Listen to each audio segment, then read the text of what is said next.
Hello and welcome guys. So today we will be looking at we will explore the blueprint system inside Unreal Engine.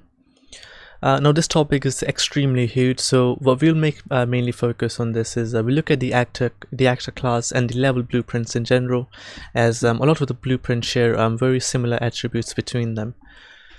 So first of all, so the level blueprint, every level you make, so a level is, for example, this particular scene in this case is the level, and I'm using the third person templates, and inside the third person BP they're called maps. So this is your default map, which is your main level. As you guys can see, just next to third person level example map, it says level. So now we'll actually go ahead and open the blueprint for this particular level. Now this tutorial is for the beginners, so I will try to break down everything and it'll be a very slow process. So we'll go to blueprint, and then we'll go to, as you can see up here, it says level blueprints. We'll go to open level blueprint. Now inside this, this is the main place where, so this is called your event graph. You can have multiple of these, but there are specific nodes that you can only have one of these, so one of them. So one example of that would be event begin play.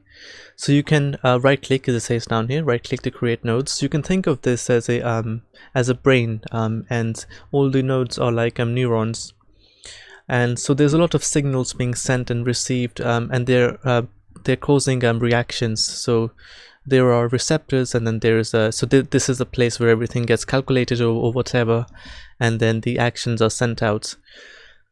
So you can right click to see all the different options or nodes that are available to you. Now first thing you'll notice up here is you can search them, of course.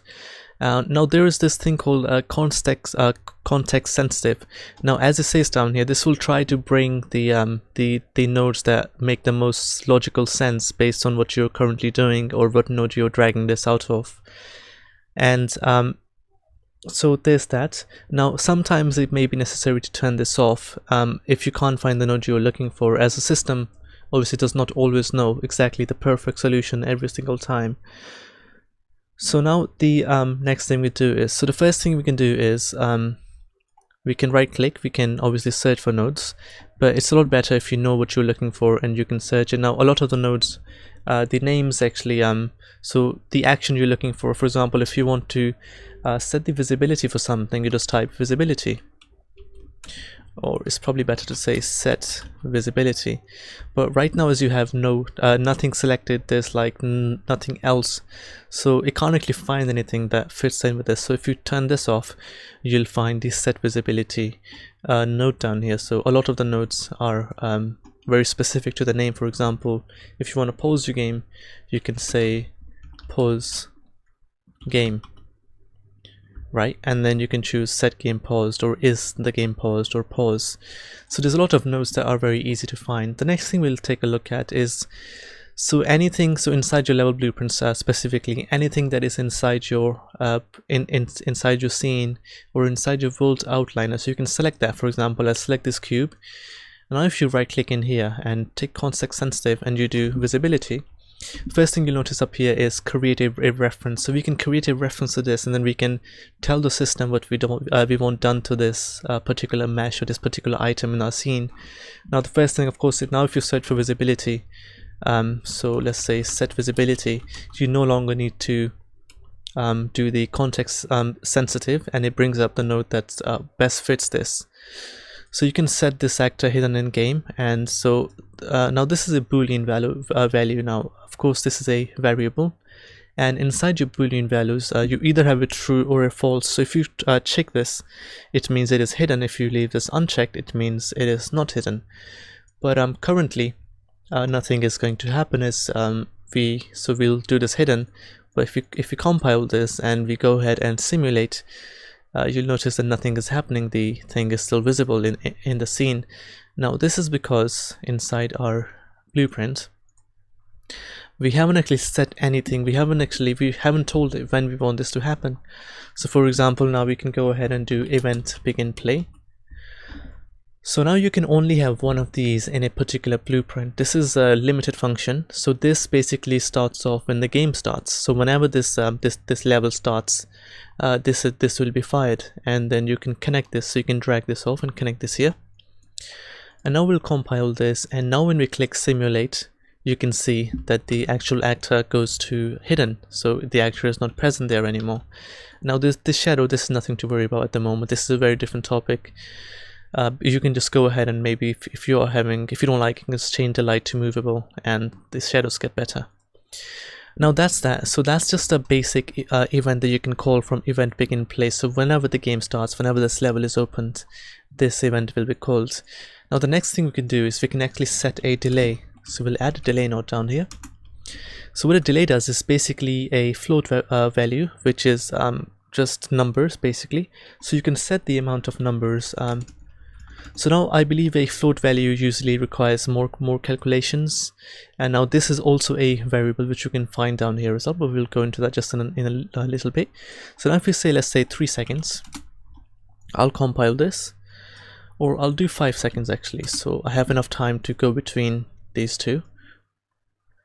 So now if you click simulate, you'll notice that it's still visible. Now if you go up here, you can see there's a countdown going on, and after this countdown finishes, which is 5 seconds, the visibility for this is set to not visible. And now if we stop this, so there we have it. So you can have a delay nodes.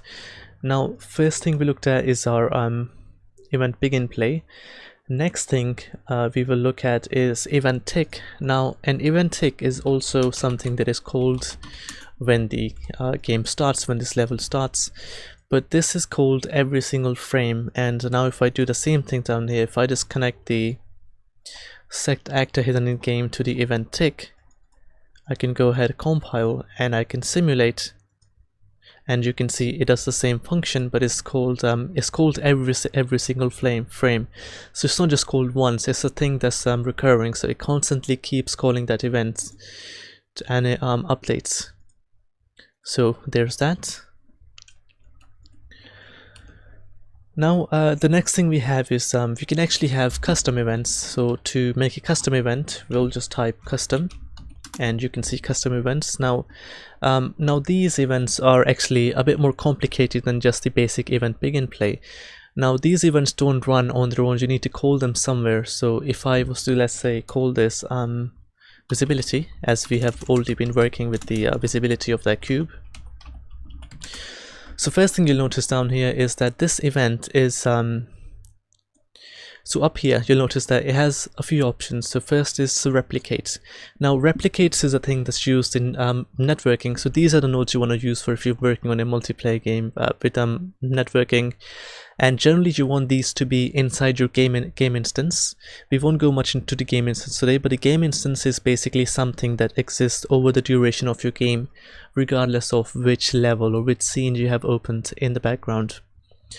So this will this should be in there, and then what you can do here is you can basically, if you had a game instance, you could do cast to game instance, and you would cast to game instance, and if you made a node in there, not the class, just a normal game instance, and then you would drag off that, and then you would call this event. So in this case, because we have the event right here, we can just type visibility, and there we have it. We have just created a new function, and we can call this function, and we can plug that into our event begin play. So when we start the game, this will look for this function, wherever this function that we have created, and it will cast to this, and this we will do set the actor hidden in game. So this can be used if you have many different functions. This can be actually used to I guess organize things. So you can have this here, and then you can have another function down here, another function down here, so things don't get as confusing. Or you can obviously communicate from the game instance or the game mode. Now the game mode is something that also is very useful when you start working with online stuff, as it basically runs on the server, and the server and the client, the server client communication takes place that way. So now if we click simulate, as you can see, it still works. So the function that we called earlier still performs what it's trying to do by using that. Now there are other things. For example, if we were to go down to our modes down here, we can search for something called a trigger volume or a box trigger. They have very similar types of things they do. Now what these basically are, they are actually they are invisible inside your game. So for example, if I set this, we can use these to actually cause interactions between our player and our blueprints. So whatever, let's say if our player enters this, we can say when our player enters this inside the blueprint, we can make a reference to this. We'll say when our player enters this, set the visibility of this to null. So this is something that you can use to actually cause to make functionality in your game. This can do many different things. So the first thing we will do here is we'll make sure this is selected in our scene. We'll go to blueprints, open level blueprint, and here we'll do create a reference, or we can just do create a reference. But before we do that, what we can do is, because we have it selected, we can say on, let's say on overlap. Now there are specific events that we can call from this. So we can say what happens when we overlap something, what happens when we hit something. So in this case, I'll say on actor overlap, we'll do set visibility. So set actor hidden in the game, which is our main thing. So now if I actually go and click not simulate, if you go and click play, as you can see, the box disappears. But when we walk through it, when we overlap the box, the actor is set hidden in game. Now we can go one step ahead now, and we can go ahead and say, so when we overlap this button, we want to enable an input, which we'll say the key F. And then we don't want to automatically just go to hidden. We want to press the key F, and then we want the box to disappear or be set hidden. So what we'll do for that is, so we'll say on overlap, we'll do enable input. Now this is the next thing that we can do. Now the player controller is very simple. We just type player controller and then get player controller, and player index is our main player that we have out there. So we'll do enable input, and then making sure once again we have our box selected in the scene. We'll do on end overlap, not in, so we'll do end overlap. So when our character is no longer overlapping that box, we'll do disable inputs. So now this doesn't mean that you can't control your character. This just means that you can't actually press like any button that you press other than which is the bindings for your character. For example, moving, jumping, they will not take place, and we can connect the same player controller down here. Now once we have enabled the inputs, now generally you want to do this inside the actor blueprints for let's say if you have made a light switch, you want this to do inside the blueprint for the light switch. So otherwise it will basically enable the input globally, so wherever you press F and that will happen. But we'll cover that in just a little bit later. So now what we can go ahead and do is we'll find the key F. So I'll type F and then see, I'll try and type input to narrow down the keys. We'll press F, and on pressed F we'll do set actor hidden in game. And of course one more thing you can do is you can select as many as you want. You can press C on your keyboard and it will basically make a comment around it, and you can edit this to say, for example, say I can call this enable input, and you can use this to basically enable or disable input. So you can basically have multiple of these, and when you come back to your blueprint, you know what's happening where, and you will not get confused. Now one more thing you can do is while you basically play your scene, you can come back to the blueprint and you can see as the nodes fire off. So if there's a problem somewhere, you can see where the node stops, and you can basically work out what's going wrong there. So now we'll click play. As we walk into the box, nothing happens, but when I press the key F, it disappears. Now we'll go back to the blueprint, we'll add something else. So now we want to add a toggle rather than just hidden.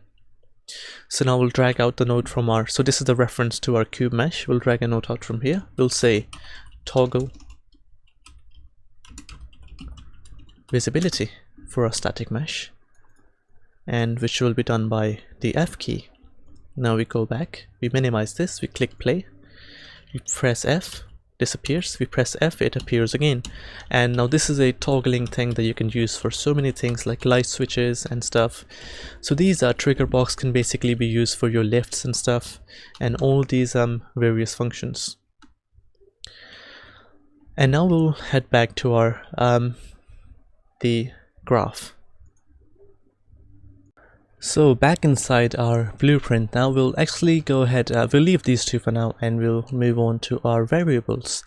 Now variables, when you start using these blueprints, variables are extremely important. If any of you have done maths in your A levels or something, you guys will probably understand quite a few of these without even me telling, but I have no background in maths, so I had to learn these from scratch. So these variables, so the first one we have down here is, you can obviously use the plus sign here to create a new variable. You can give the variable a name, and you can obviously choose the variable type. Now there's a few basic types, and then there's so many types, but these ones are very specific, so we'll just be looking at the basic ones. Now the Boolean one, as we talked already earlier, is, as we did the set visibility or set actor hidden in game, and it was either visible or not visible. So Boolean values tend to only be just a true or a false, which is normally shown by a tick or just leaving it blanked. Now the next thing we have down here is byte. Now byte is basically just a 8-bit number. I don't normally use this a lot. In fact, I have never used this value so far, as long as I have been using Unreal Engine, but it's just an 8-bit number. And before you can change the value, so there's always a default value, so you can set this what you want to start off as, and then maybe you can update the value later in your blueprint. But you need to always compile for this bit to update. So there's that. And then the next thing we have is an integer value. Now an integer value is basically a whole number, so it cannot be a fractional number. So it's either 1 to, you know, it goes up to a long numbers, but it can never be like 1.1 or something. So it has to be a whole number, and this can be very useful for things like player health, or like figuring out how many, let's say, number of players you have, or in that case, if you were making an online session, you would perhaps say, let's say you have already made an online session, you would say find sessions perhaps. And as you can see, this value down here, it uses a boolean, which is a true or false, so you define whether you want to use LAN or not. And you can set an integer value, so you can just basically so you can obviously set or get these values. So if you were to drag this down here, you get two options: either you can get or set. So you can get this, let's say, obviously you can type that down here as well, so it's not really that needed in this case. But let's say you wanted something else to determine how many sessions you want to find. So in that case, you would drag this in here and you would do set. A quicker way of doing this is that you can hold Alt and then drag this, and that would bring up the set value.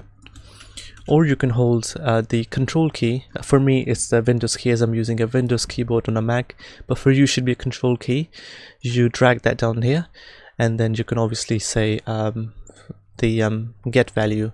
So get is normally used when you want to tell something what number you want, and set is when you want to set the number for this variable. So then if you were to set a number down here, say like 10, now the number for this is updated to 10, and then you can obviously connect that down here. But normally you need an input down here as well to actually get that to happen, to get that to work. So that's an integer value. You can use it obviously, as I said, for your player health, or the number of players that have connected to the scene, to the session, I mean. Now the next thing you have is a float value. Now if the float value is very similar to an integer, the main difference is that in this you can actually have so you can actually have decimal points, so you can actually have fractional values, for example 1.5. Now if you play the massive multiplayer online games like, let's say, Dota or League of Legends, you'll notice that a lot of the abilities don't do full damage, like they don't have whole numbers damage. They do damage like 0.5 this, 0.5 that. So if you wanted a value which has a point in the decimal points in there somewhere, you would obviously say you would obviously use a float value. Now as far as I understand, a float value uses more calculations than an integer. So if you were making a large project, it's probably best to try and use more integers than a float value. Now the next thing down here we have is a name. Now this name can basically be used to compare two things. A name Now the three things that we have down here, the name, string and text, they all share very similar attributes. They all use text as their basic thing, but name is just the basic one. I don't really use name much, but string I do use quite a bit, and string is basically a simple text. So maybe let's say if I was to perhaps go down here and add some text in here. Now normally you can use string to I guess I have a better example. So if you had a widget, or if you were making a save game, you would use a string value to define that. So say you wanted to save a game with a particular name, you would say save the game as this name, and then you would obviously compile and you would choose the name down here that you want the game to be saved by. And obviously you can say like maybe save game to slot or something, and as you can see this uses a string value, so you can obviously connect that down here, and then you can use the same variable to maybe get the save game to do something to it. So this string value is normally used in cases where it's not going to be visible to the end user, so the person playing your game, whereas the next value that we have down here, a text one. So a text value down here would be so this is useful when it's actually shown to a user, as this can be translated into different languages. But that's advanced. So right now we're just looking at what these variables are, and maybe in the future we'll go over the different times we can actually use them in, for different things. Now next thing we have is a vector. Now vector is basically a 3D location which uses x, y and z axis. So anything in your scene has a vector, pretty much uses a vector. So as you can see down here, it uses a location, rotation and a scale, and the vector down here would be, I guess you could use vector for all three of those to define the location, scale, or the rotation for that. But you do have the two others as well. So one is a rotator, which obviously is a 3D location. You can also actually go ahead and if you were to so if you take your mouse on them, it actually gives you more details as to what they are. As you can see, this is just a 3D transform, which is a scale, and this is just the rotation. So these are these variables that you can use in your game, but you will if you're a beginner, you probably won't be using much of those, but as you start adding functionality to your game, you will have to use more of those. If you watch tutorials online, you'll see people using these variables quite a bit. Lastly, in this beginners thing, where I can mention is for variables, there's actually so if you go look at the bit next to the variable, you can see that it has more than just one option. So this is obviously a single variable by default, but we can actually make array, set and map. I think array is the one you'll be using quite a lot of once you get into stuff. So so what the array does is basically it allows more than one source of information to be in there. An example of this would be when you find your sessions, you may find more than one, so you need to get the results. So there are multiple results, so you need to get them out somehow. Now if you notice down here, there's no blue color down here for this this results the variable that can go in here. So sometimes you can't find it, or you're not sure what you need to look for. So what you would do down here is you would just say right click on that, or on any variable for that matter. So just right click on the variables, and you can go ahead and just compile quickly, and you can go ahead and promote that to a variable, and it basically makes a new variable for the appropriate type that you were looking for.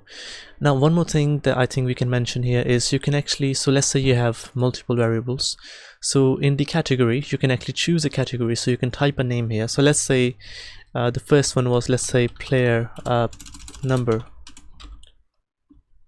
or we can say player info, right? And now it's put that into a category, and you can obviously close that. So in blueprints where you have multiple of these variables, you want to have the option where you can actually organize them into things, and this we can say results.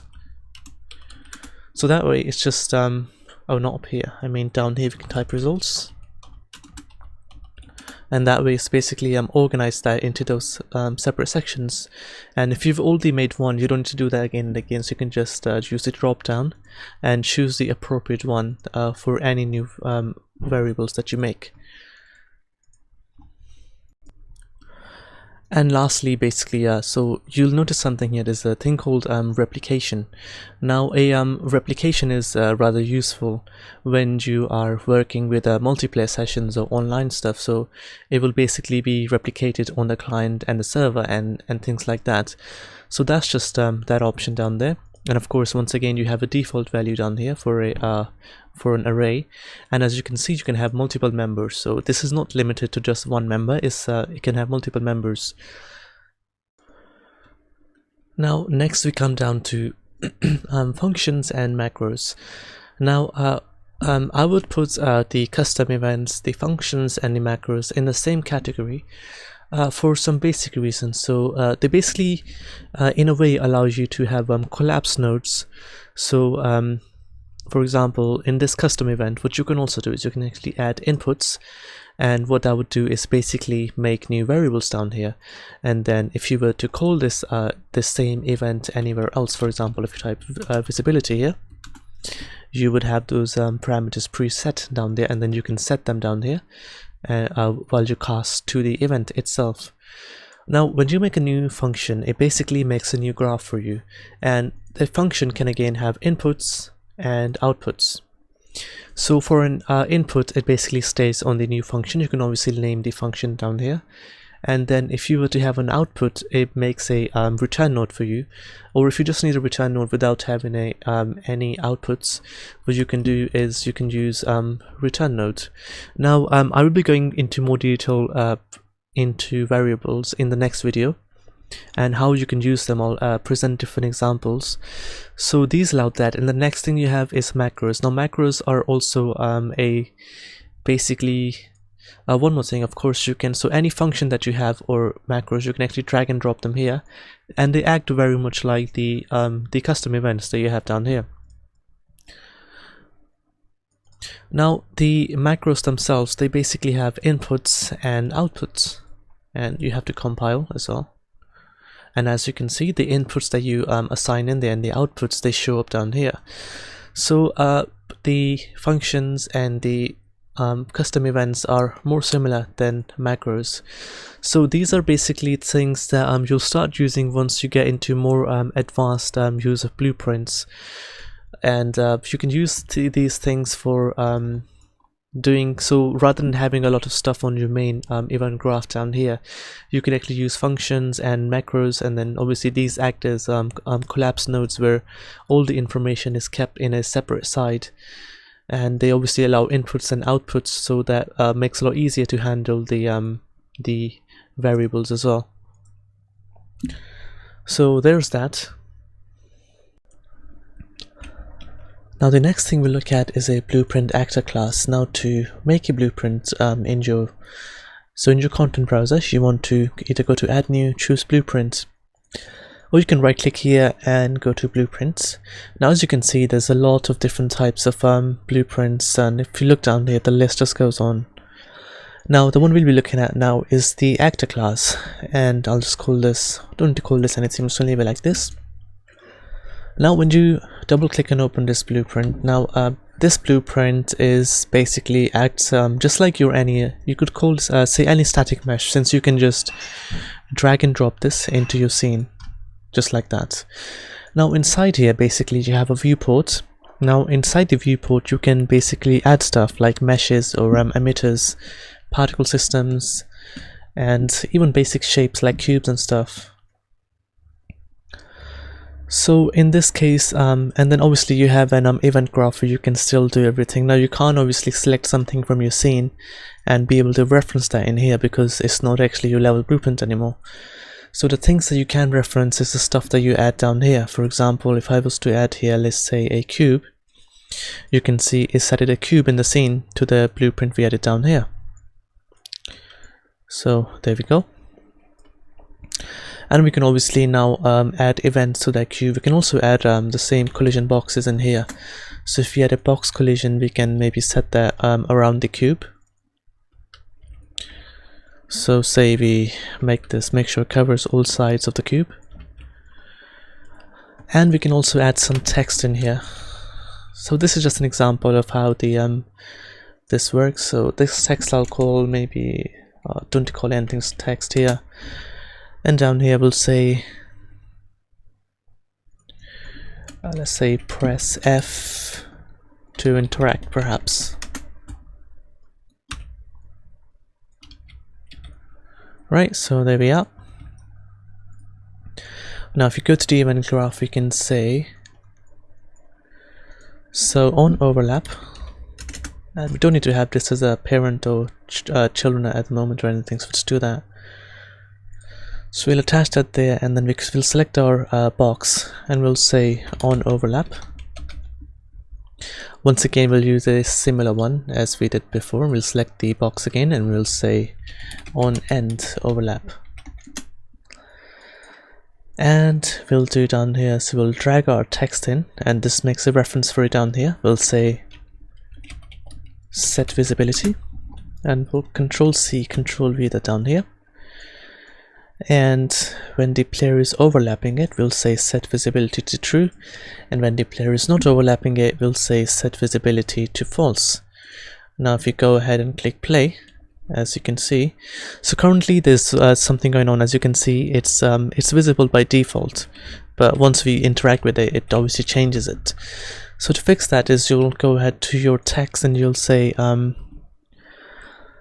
so that's the default. So by default we want it to not be visible. Now when we click play, you can see the text is no longer there. When we enter the box, it goes visible no matter which side we enter. As long as we hit the box, the text is set to visible. Now we'll go back to the blueprint. Now this is just a basic setting the visibility. Now what we'll also do is on overlap we'll do enable input. Now this enable input will only be active so long as the player is inside this particular box.